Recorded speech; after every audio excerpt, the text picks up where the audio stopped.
Of how some incredibly toxic people need reminding.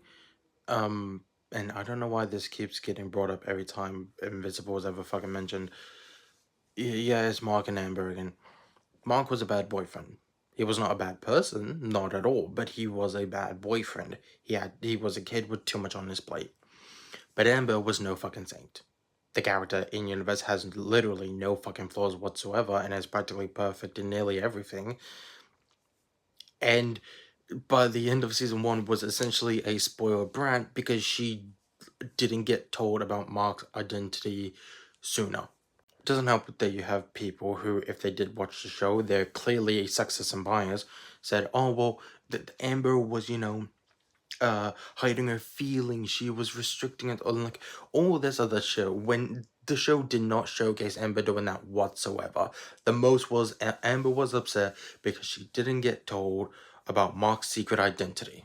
And it's crazy that people are making up these fake excuses for Amber when, even in the show, we saw her getting upset because Mark had to switch into his invincible clothes to make sure his best friend doesn't fucking die. Like, come on.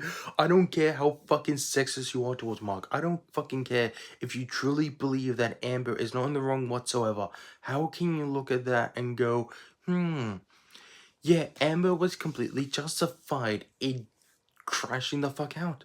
Because she wasn't. Again, like, if Amber knew or didn't know that Mark was invincible, he then told her, and then she crashed out, that'd be completely justified. But her knowing that Mark was invincible changes the entire context. It changes a lot.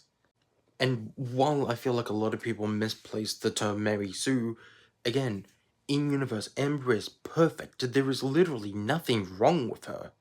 She has no character flaws.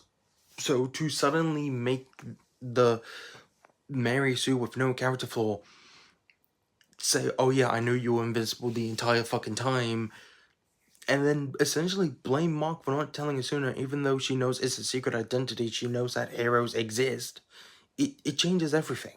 Don't get me wrong, the people who hate Amber because they're racist or sexist are idiots, just straight up idiots, and those people really need to educate themselves or just shut up. But again, Amber's not perfect, and she's like, that's just a fact.